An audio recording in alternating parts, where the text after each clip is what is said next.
তুমি কেন ঘর মুছতেছো? তুমি এই সময়? হ্যাঁ, এই সময় না আসলে তো আর এই দৃশ্যটা দেখতে পেতাম না।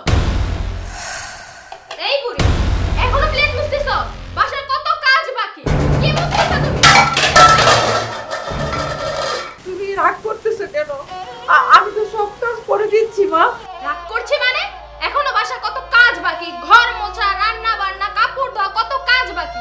আপনি তো আমাদের পরিবারের একটা বোঝা। মনে চায় আপনাকে ঘাড় ধাক্কা দিয়ে বাসা থেকে বের করে দিই। বৌমা, বাবা মা কি কখনো পরিবারের বোঝা হয়? মা বাবা তো পরিবারের গৌরব।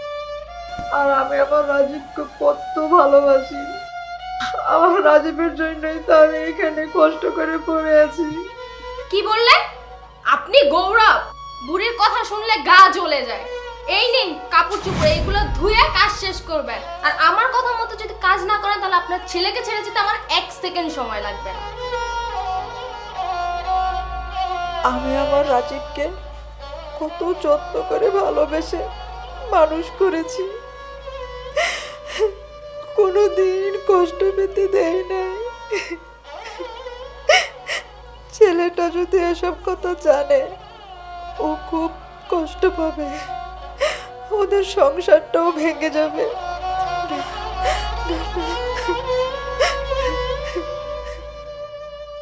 ওর আসার সময় হয়ে গেছে, তাহলে আমি আমার কাজটা শুরু করি। মা সারাদিন অনেক কাজ করছে, আপনার পাটা মনে হয় ব্যথা করতেছে, দেন আমি একটু টিপা দেই। না না আমার পা ঠিক আছে মা। আরে মা সমস্যা নাই, দেন আমি একটু মা টিপা দেই। বৌমা আমার পাটা ঠিক আছে, কিচ্ছু হয় না। আরে সমস্যা নাই মা, দেন আমি মা ঠিক আছে তো বৌমা, আরে সমস্যা বলছি তো আমার পা কিচ্ছু হয় না মা। থাক তোমার। আপনি তো আমার মায়ের মতো না? হ্যাঁ মা। তো টিপা দেই, সমস্যা নাই। না সারাদিন মা অনেক কাজ করছি। টিপা লাগবে না মা। আরে বাহ সেতু, তুমি মায়ের পা টিপে দিচ্ছ, তো খুবই ভালো কথা। কিন্তু তুমি না বললে মার্কেটে যাবা? হ্যাঁ বলেছিলাম, কিন্তু মায়ের শরীরটা তো ভালো না, এর জন্য তাই মায়ের একটু সেবা করছি, তাই না মা? মার্কেটে আরেকদিন যাওয়া যাবে। তোমার কথা শুনে সত্যি আমার খুব ভালো লাগছে। তুমি আমার মাকে একদম নিজের মায়ের মতো দেখো। আমার মায়ের কত সেবা করো তুমি। তোমার মা তো আমার ভাই, তার সেবা করা তো আমার ধর্ম। তুমি বসো, তোমাদের জন্য আমি চা বানিয়ে আনি। আচ্ছা ঠিক আছে। মা, হ্যাঁ বাবা। আজকে তোমার সারাদিন কেমন কাটলো বলো তো? খুব ভালো কাটছে বাজান। বাজান তোর দিন কেমন কাটছে? আলহামদুলিল্লাহ মা, আমারও ভালো কেটেছে। আর একটা গুড নিউজ আছে মা। কি গুড নিউজ বাবা? খুব শীঘ্রই আমার প্রমোশন হতে যাচ্ছে। আলহামদুলিল্লাহ। আর আমি কি ভেবেছি জানো, আমার প্রমোশনটা হয়ে গেলে আমরা গ্রামে গিয়ে আমাদের বাড়ির কাজটা শুরু করব। ঠিক আছে বাজান। বাজান অফিস থেকে আসছিস, যা ফ্রেশ হয়ে নে, সবাই একসঙ্গে বসে চা খাবো। আমি তাহলে ফেসে যাচ্ছি।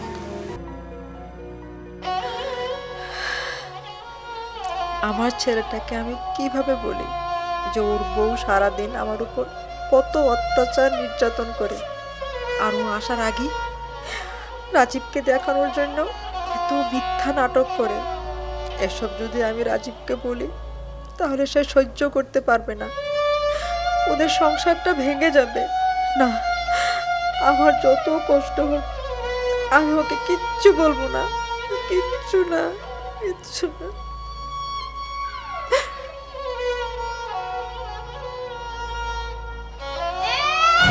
নতুন শাড়ি পরছে, নতুন পোশাক শখ হইছে নাকি? এই যে দামি দামি শাড়িগুলো পরো, এর টাকাগুলো কোথা থেকে আসে? আমার জামার টাকা খরচ করে তুমি নতুন শাড়ি পরতেছো। তাড়াতাড়ি কাজ শেষ করে কফি বানিয়ে নিয়ে আসো, আমার ভাই আসবে, রান্না বসাও। কি ব্যাপার মা, তুমি কেন ঘর মুছতেছো? তুমি এই সময়? হ্যাঁ, এই সময় না আসলে তো আর এই দৃশ্যটা দেখতে পেতাম না।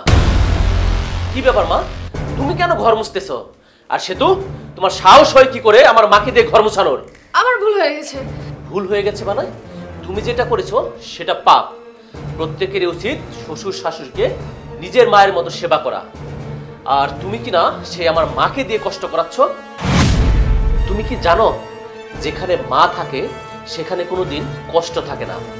পৃথিবীতে কেউ পাশে থাক বা না থাক, মা সব সময় পাশে থাকে, মায়ের দোয়া সব সময় পাশে থাকে। তোর মতো মেয়েরা ছেলেকে তাদের বাবা মায়ের কাছ থেকে আলাদা করে রাখতে চায়, তাদের উপর নির্যাতন করে। আর সেই মায়েরা তাদের ছেলের মুখের দিকে চেয়ে তাদের সুখের জন্য সব মুখ বুজে সহ্য করে যায়। আমার ভুল হয়ে গেছে রাজীব, আমাকে ক্ষমা করে দাও। এই ভুল আর আমার হবে না। ক্ষমা? তুই আমার মাকে কষ্ট দিয়েছিস, তোর ক্ষমা কখনো হবে না। তুই এই মুহূর্তে আমার বাসা থেকে বের হয়ে যা। না রাজীব, না বাবা, এই ভুলটা তুই করিস না। বৌমা ছোট মানুষ, বয়স কম, তাই হয়তো তুই ভুল করে ফেলাইছে। তুই বৌমারে ক্ষমা করে দে বাবা। ও যে পাপ করেছে, এই পাপের কোনো ক্ষমা হয় না। মা, আমাকে ক্ষমা করে দিন। আমি জেনে বুঝে আপনার উপর অনেক অন্যায় অত্যাচার করেছি। আপনি আপনার মেয়েটাকে ক্ষমা করে দিন মা, আপনি আপনার মেয়েটাকে ক্ষমা করে দিন। ঠিক আছে মা, ওঠো ওঠো মা, ওঠো। মানুষ যখন নিজের ভুল বুঝতে পারে তখন তার সব পাপ ধুয়ে মুছে যায়। ভালো থেকো মা, ভালো থেকো।